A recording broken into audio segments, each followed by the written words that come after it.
的愁，这一次握紧命运绝不低头。天黑已难受，无谓的梦等谁成就？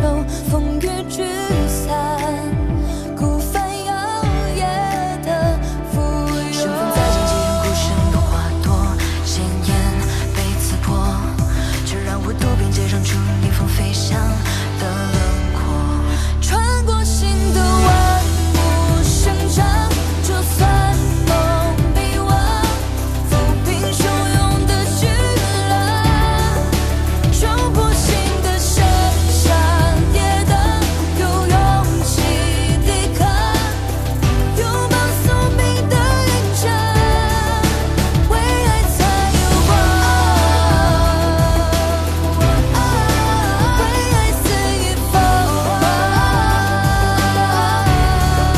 穿过心的万物生长，有勇气抵抗，拥抱宿命的印章，为爱才有光。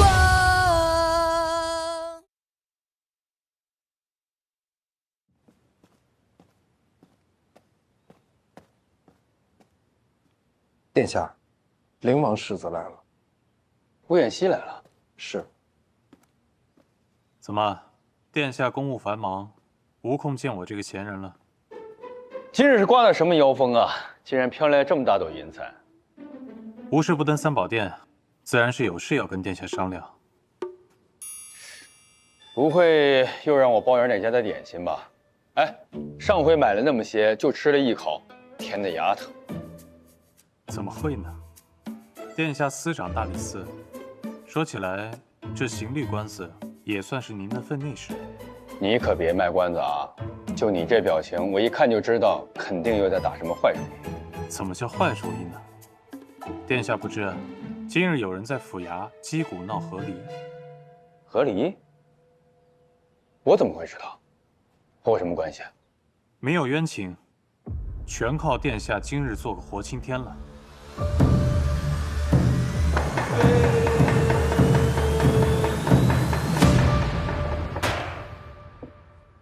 堂下何人？状告何事啊？小女姓花名芷，现是花家家主。我姑母花贤15年前嫁与杨琦，如今想要与他和离。原来如此，妇人花贤，你这是想休夫啊？回夫印，民妇与杨琦在家中度日如年，再也不愿与其过了。向来夫为上，妇随从，敬顺之礼，乃妇人之大礼也。哪有说不想过就不想过的道理啊？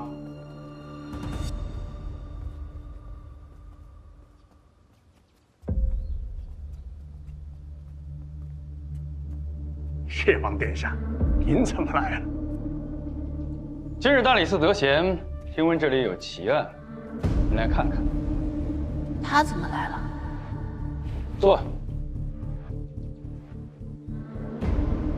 花芷，我想起来你是谁了。我是谁？与我姑母的和离案无碍。方才说到哪儿了？回殿下，杨琦侵占我姑母的嫁妆，分文不剩，常年打我姑母，我姑母身上的伤痕便是铁证。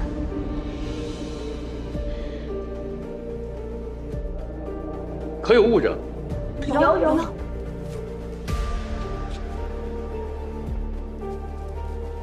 这里面一份是我姑母的自诉状，一份是我姑母出阁时嫁妆的单子。我姑母身上的旧伤、新伤皆由京中3位名医就诊，白纸黑字皆有凭证，桩桩明白，件件属实。若殿下有什么不相信的，可以叫个婆子来当堂验伤。殿下，啊，殿下，您得为草民做主啊！草民也知晓例律，也问过壮士，寺内人这般情状，连折伤都不算。若是男子打了几下妇人，便要判和离，那天下还有能过得下去的夫妇吗？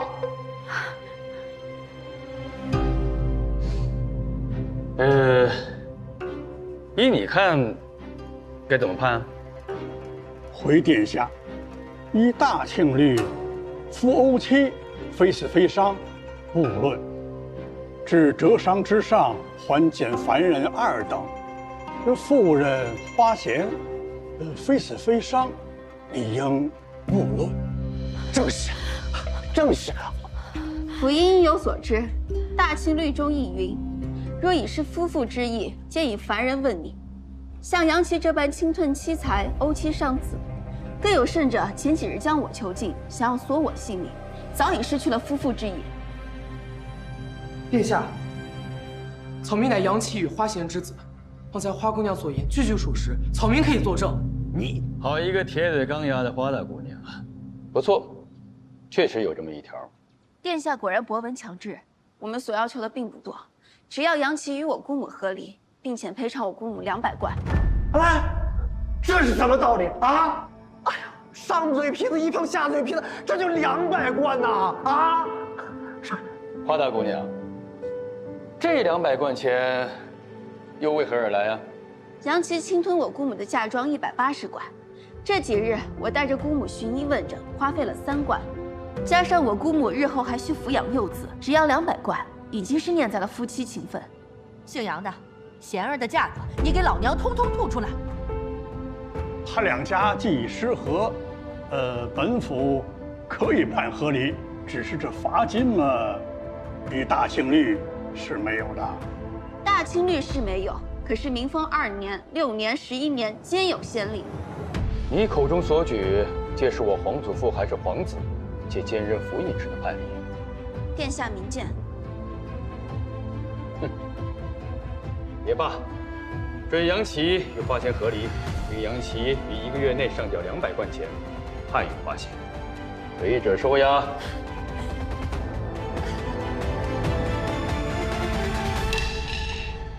杖100。殿下，你们这是要我的命啊！我们才不要你的命，我们要你卖房卖地，欠债还钱。你，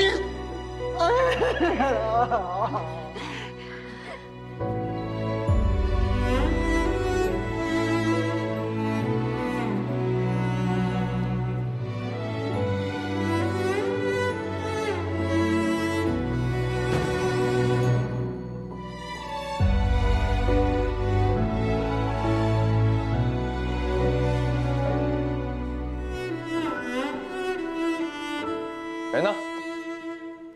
哎，我说这种牙尖嘴利的女子你也敢招惹？不怕哪天把你也给告了？我不怕，殿下自己小心便好。我可没有这等风流债啊！你看看你现在穿成什么样，去人家家里帮闲还帮出瘾了是吧？有段时间没去了。你不会认真了吧？兄长以为呢？哎，吴彦西，咱俩打个赌。赌什么？1个月后，若你还没有厌他，那我就送你们一段鸳鸯锦；3个月后，若你们还可以卿卿我我，我就送他一座白玉观音。若再往后呢？还往后？难不成你们还能厮混半年？好。哎，这回你可欠我个人情了啊！哎。我只说让你做回青天，可没说过叫你帮谁。堂堂世子不许耍赖啊！你还是好好想想，该如何还我这份人情。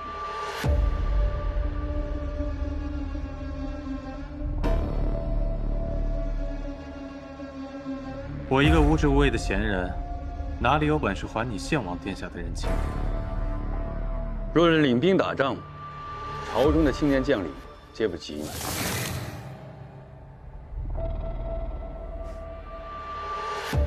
现在天下太平，哪里有什么仗可以打？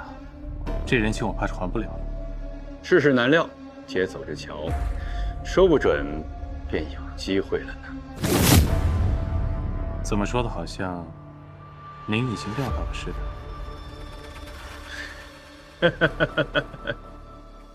话不可以乱说啊！还是喝你的茶吧。这茶确实不错，我拿走了，在你的人情簿上一并记下吧。哎，顾妍希，你这次打北边回来越发惹人嫌了啊。说起来，你同你的父亲又如何了？听说父皇强令你们重归于好。告辞。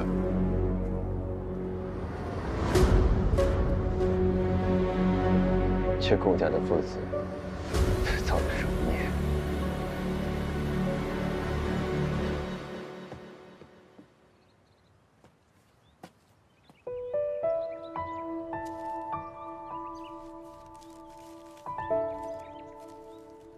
还是一同喝好茶。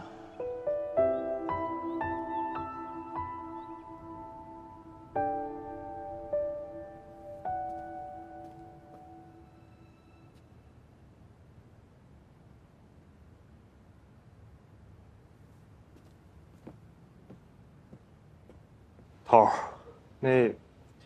那个，说，林王府来信说林王爷叫您回去一趟，好像是林王爷身体不太好了。还有别的事儿吗？没了。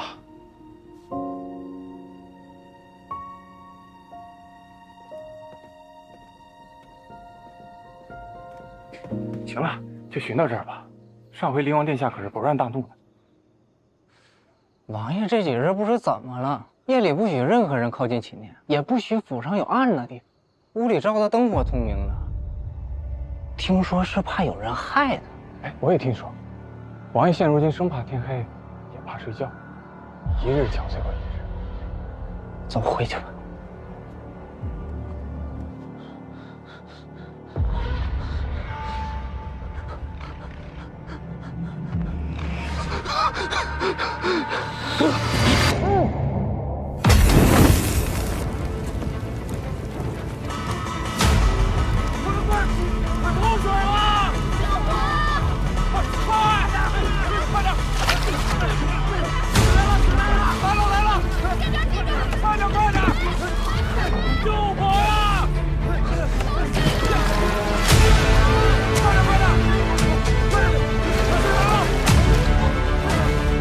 世子，王爷寝殿着火了！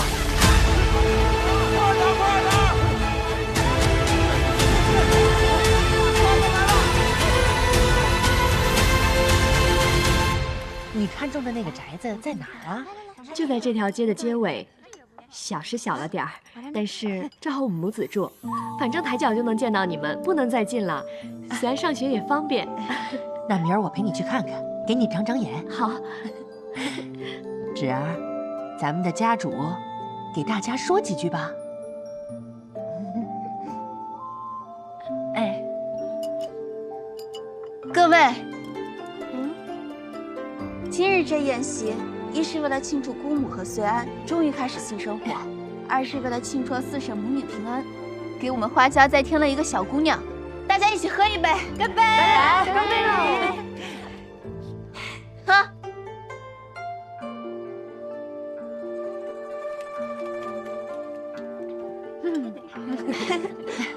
四弟妹不能喝酒，你呀，你跟她是最好的，你替她喝了吧。芷儿，来，那我替四婶再喝一杯，再给我来一杯。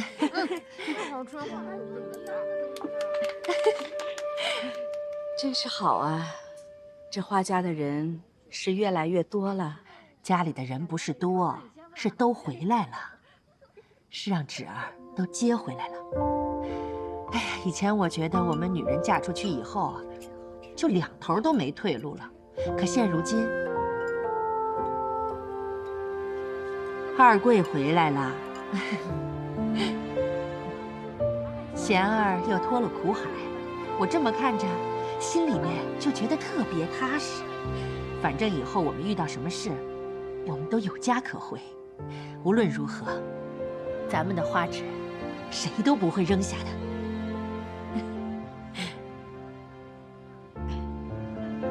芷儿，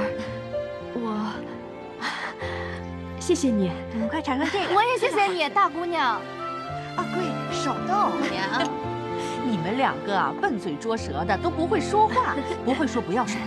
我看呐，我们每个人一个一个的敬侄儿一杯，好不好？好，来，干杯！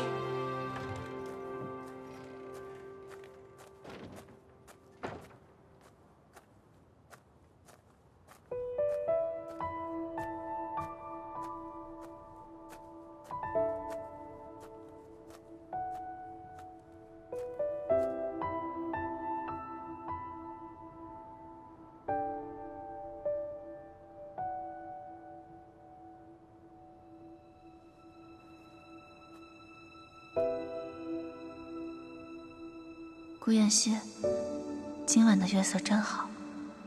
你在哪儿？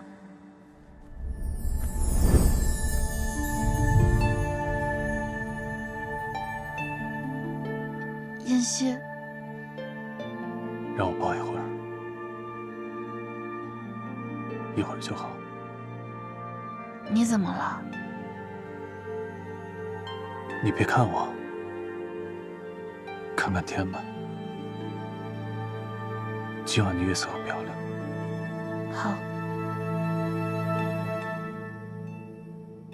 那年上元节的月色你还记得吗？很美，就像今天一样。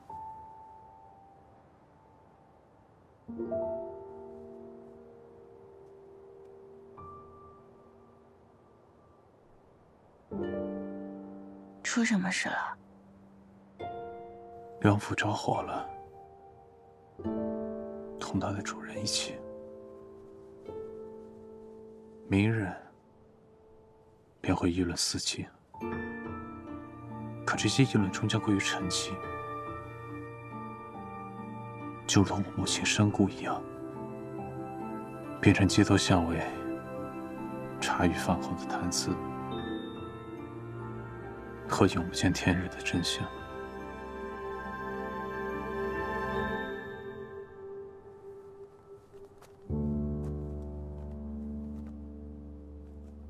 今日宴席你没来，府东调了几壶好酒，你错过了。是吗？那太遗憾了。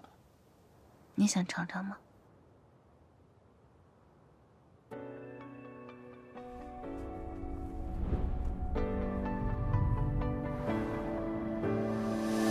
当世界把光都带走，你是我闪烁的星球，用尽一切把我赎救，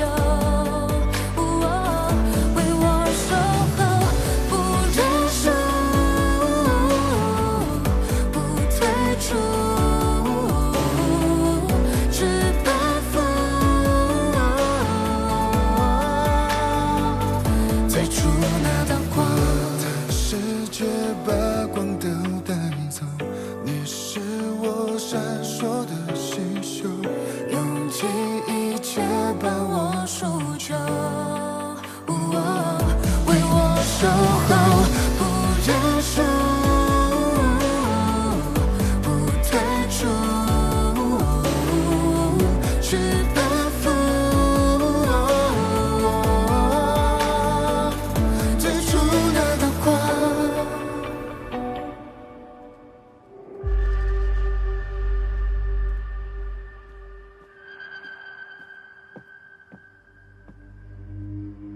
陛下，都办妥了。 20年了，这道疮疤总算是接过去了。妍希心里的那道坎儿也能过去了。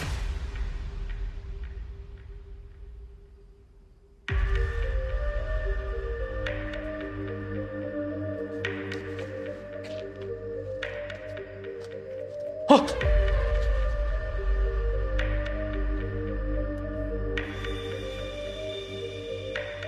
大官，这拿着吧，陛下赏的，你差事办得好。多谢陛下，多谢大官。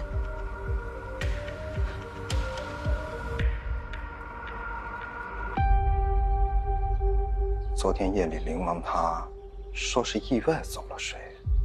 哼，哪儿来那么多意外？真是没想到啊！官家做了20年天子，头发都快白了，杀心还是这么盛。宫里方才传令，请殿下查清灵王身故的案子。叫我查清，这分明是让灵王来敲打我，让我千万要小心，不要成为他心里的那根刺儿。否则，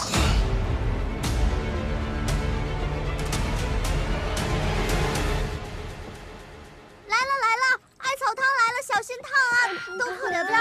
哎呀，来了，艾草汤来了，小心点儿，跑得快可没赏钱。三夫人，今天我可不能听你的喽，我等着4分赏。哎呀，我都不记得了，上次咱们喜儿会是什么时候？哎呀，是多少那时候呢？这恍惚间竟然过了5、6年了。是啊。哎，纸丫头呢？再不来这水多凉了。哎，只要事多，三嫂全权操办便是。那好吧，来，添盆了，添盆，来，这是我的，哎，快点，都好了吗？好了吗？来，玉娘，把孩子的手啊放到这艾草汤里面洗洗。慢点，小心。还有我的一份呢。哎，芷儿，你们来的正巧，赶上了。叶先生也来了。叶先生，你看这孩子可爱吗？非常可爱。那既然可爱，可不能白看哦。人家叶先生是客人，来了就是心意，不要让人叶先生破费了。你就别管他了，他呀掉进钱眼里了。啊！今后也是我的学生，见面礼自然也是少不了。哇！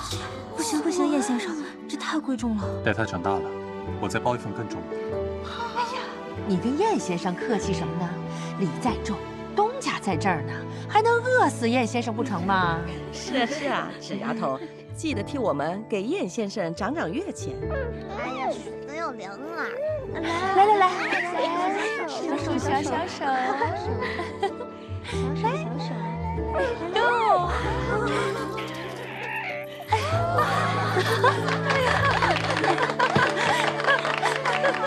我看这孩子以后啊，比芷儿还能挣钱呢。那他可要长快些，多帮我。芷儿，你抱抱。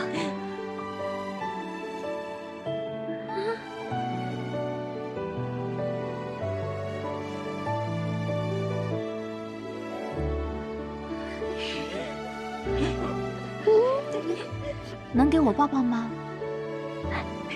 哎，玉娘，孩子是不是还没有起乳名啊？你这个当娘的，赶紧给孩子起个名字呀！我读书浅，一时想不到什么好名字，容我再想想。这个简单，你呀准备一盒点心，去找穆先生问问，这马皇都里数他的学问最好了。就是，赶紧去吧。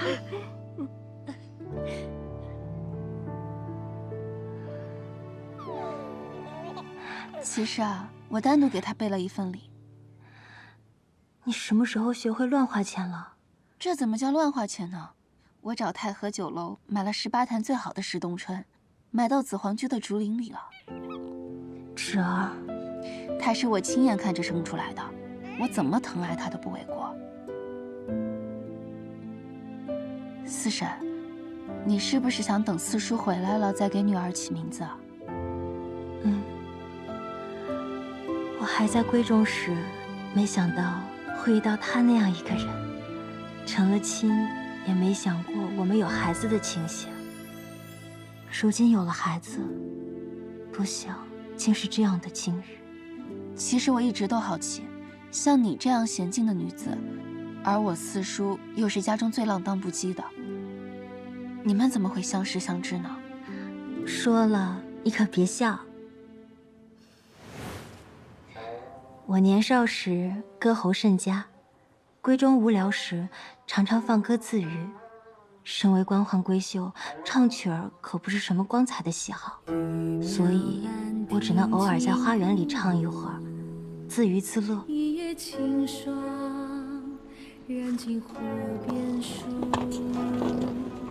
这牲口真不解风情，快听，想来瑶池仙音也不过如此。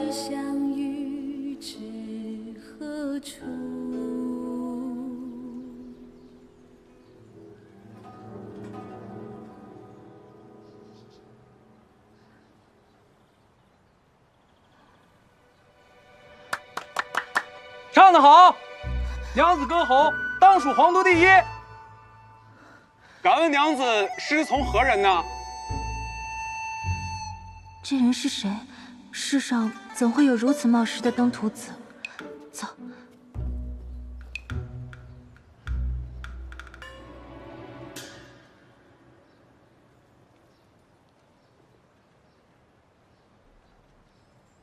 马儿啊马儿，你说今天还能听得到吗？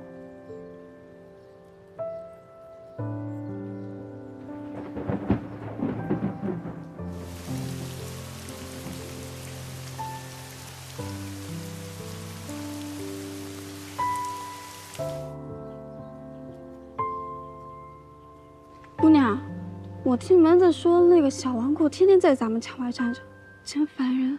他站在外头做什么？那谁知道？不过姑娘你别怕，他要是敢做什么，就叫老爷打断他的腿。可他也没做什么坏事啊。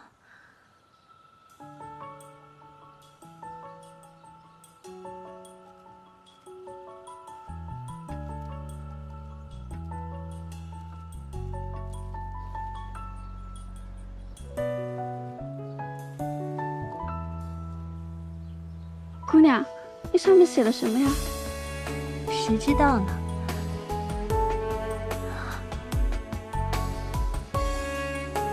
哎，又来一个。昔日闻君歌一曲，如听仙乐耳暂明。什么歪事？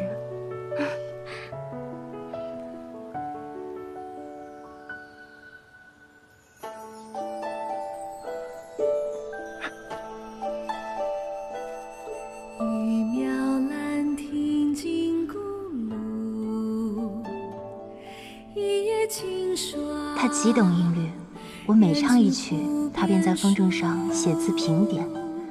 与其说是评点，不如说是夸赞。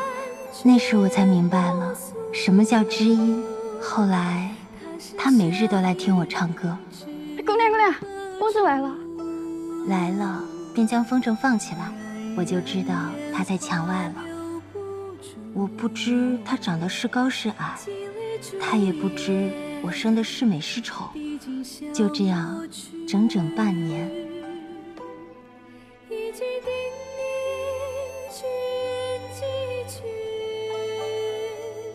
神仙虚实仙人踪。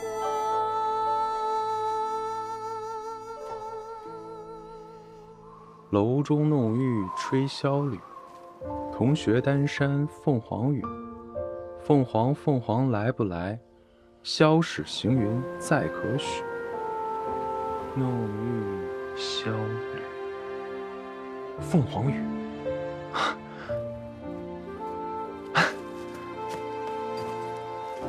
马儿跑，驾！娘子等我马上就来提亲。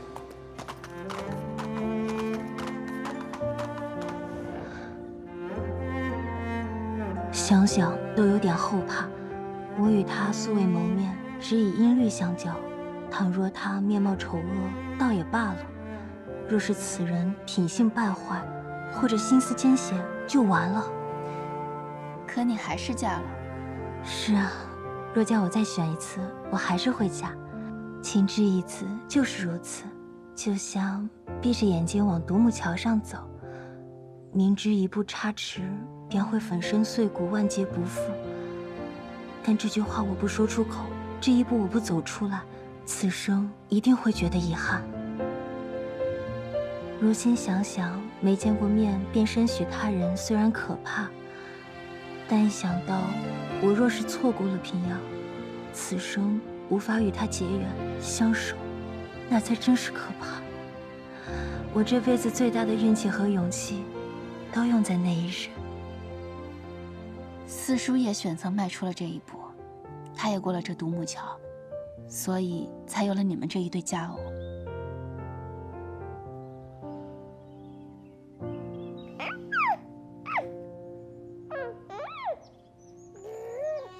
四哥，这个好吃，喜欢。我要这个，我要这个。花季进账是细水长流，积水成渊，钱箱已建满了。不知他们在北地过得如何，可有衣食？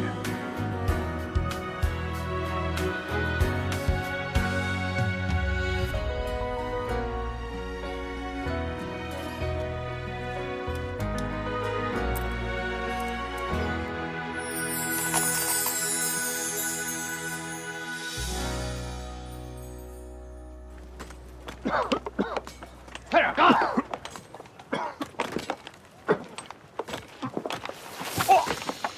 干什么呢？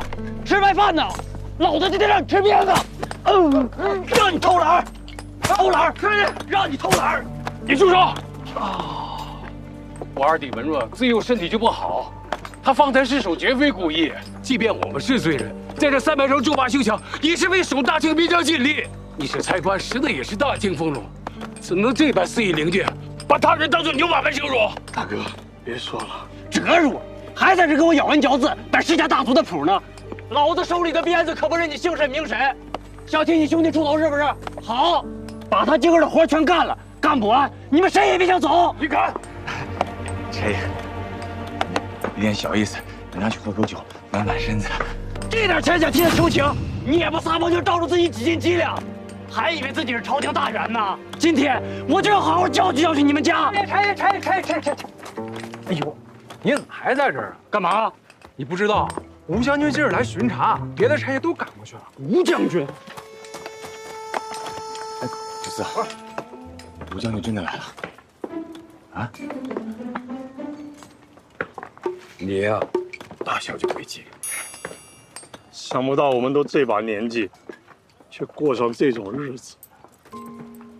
大哥，我还是担心家里，担心波璃他俩过得好不好。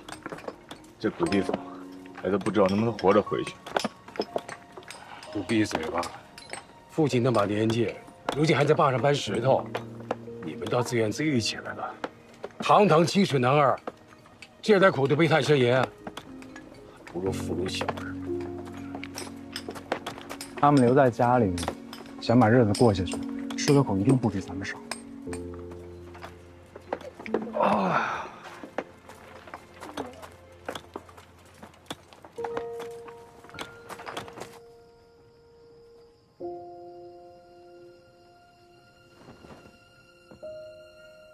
二夫人，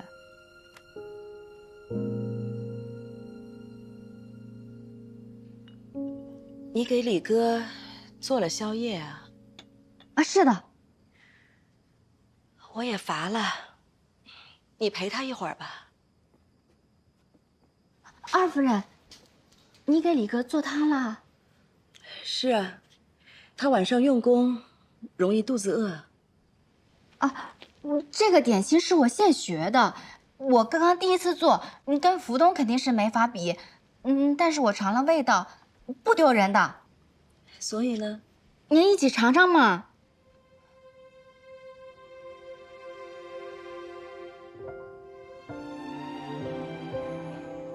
来。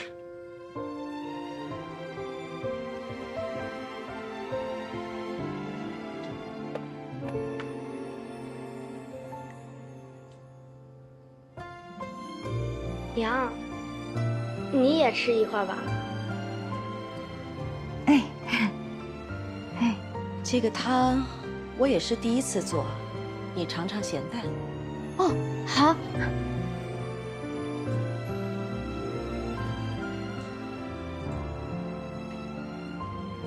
好喝，好喝。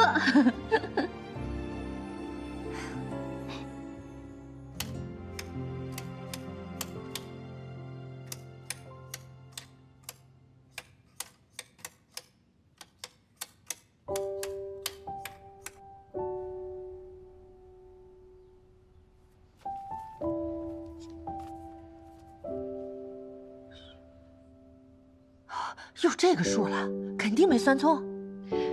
算了3遍，肯定没错。竟攒了这么多钱了，当初哪能想到呢？三婶，把大家叫到堂屋，我有话要说。哦。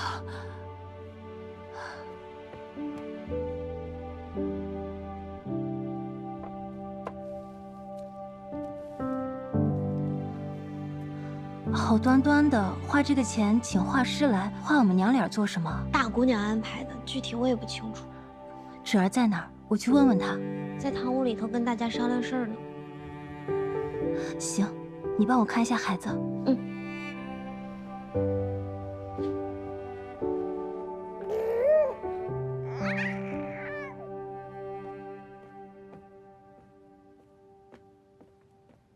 芷儿，本想晚点叫你的，你倒着急，赶紧坐。大姑娘，把我们都叫来，到底有什么事儿啊？我还得陪李哥做功课呢。花季经营至今，钱库里的盈利已经有50万了。50万，这么多啊！50万。我记得你说过，如果攒够了50万，按照那个大庆率，那娘，咱们真的赚够了一笔赎钱，能赦免流放之罪。哎呀，我的个亲娘啊！当初大姑娘说这话的时候啊，我就当她发梦了，那没成想真成真了，哎，了不起！但是这笔钱只能赎回一个人。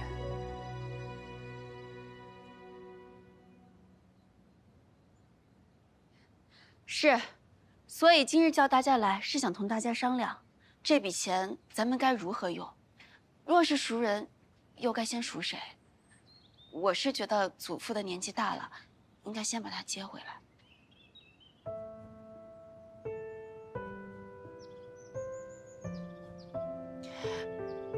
哎呀，这有什么好商量的呢？只有一份钱，当然要把老太爷先赎回来了。伯鱼这样的半大小子，有什么苦吃不得？你这个主意我没有意见。哎，那到哪儿去赎人啊？这个钱又交到哪儿啊？娘，祖父他们现在在北地一个叫做300城的地方，这笔赎钱得送到那儿，交给300城的衙门。所以我决定10日后便启程带着这笔钱去北地。那这么说，你能看到伯鱼他们？还请大家赶紧制一批衣裳鞋帽，再带上药材吃食，有多少带多少。好，好，好，现在就去制备，现在就去制备。我跟你去，来，都去吧。哎呀，你们赶紧去准备。芷儿，你请画师是为了带着我们娘俩的画像北上，是吗？我准备给四叔一个惊喜呢。我这就回去给画师赔不是，得请他把我画胖些，平阳看了才放心。芷儿，我净高兴了。你去北地是一个人吗？自然不是，便是外出行商，也会带上家丁护院、车队马匹。对，哎，那叶先生是咱们护院的头头，他是不是也陪着你护着你啊？他还有些其他的事情，我就不麻烦他了。他是每个月在咱这儿拿月钱的，什么事有你重要啊？哎，娘，你就别操心了。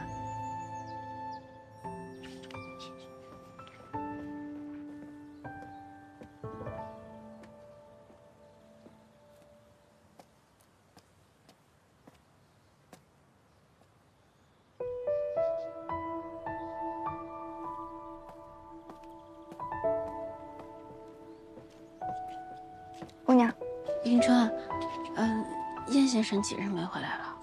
总有个3日了吧。姑娘，燕先生在外边当的是什么差事呀？怎么一忙起来连个音信都没有？他手里都是些要紧的事儿，不回来也行，平安就好。北上的事情等他回来再告诉他吧。好。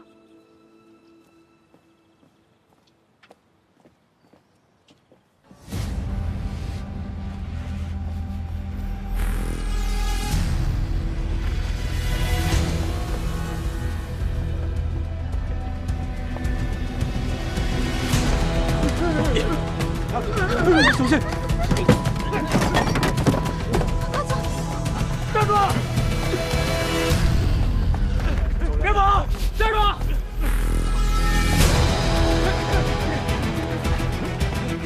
快，队长！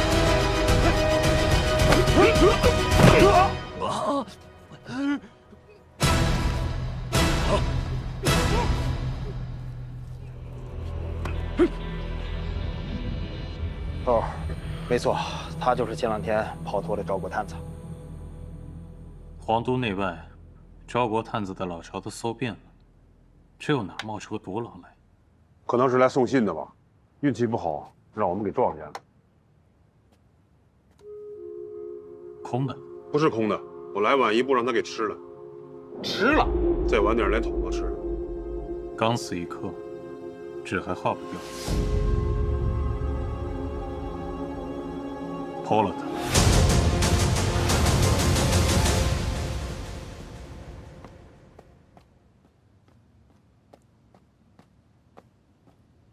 头。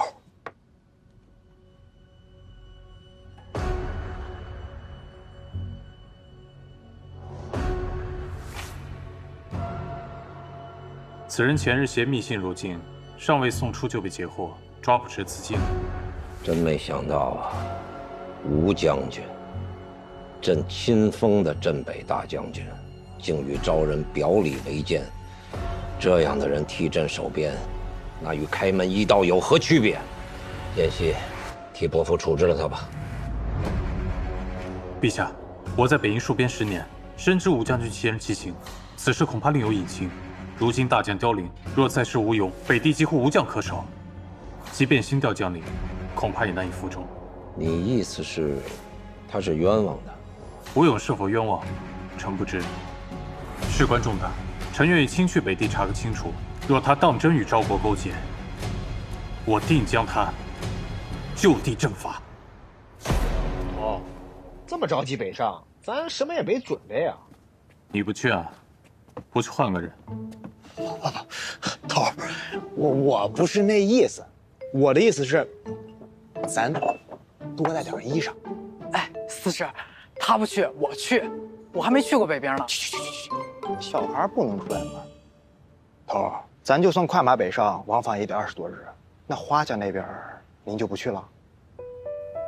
我会跟他说的。慢点儿。哎，烫，可可来给你夹一个。哎，别拿这个，还没烤透呢，这个好了，小心烫啊。哎，叶先生回来了。叶先生。哎，叶先生，过来吃个橘子吧。啊，不了。你们见到花纸了吗？方才放客时他还来了呢，在小教场转了一圈就走了。这会儿大概在账房。我去看看。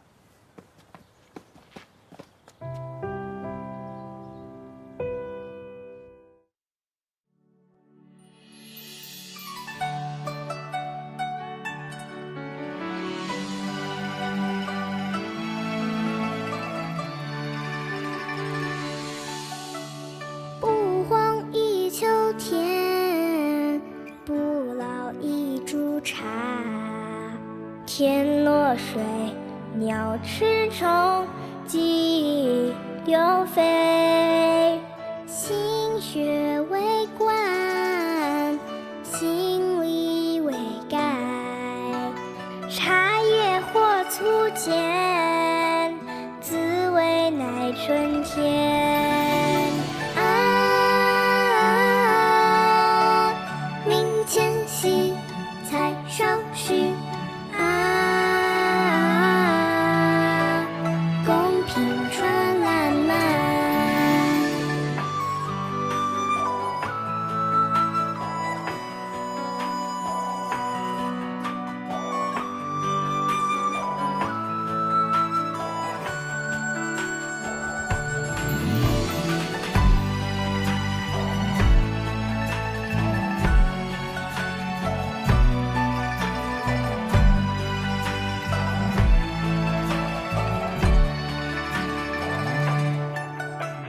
不荒一秋天，不老一株茶。天落水，鸟吃虫，鸡流飞。心学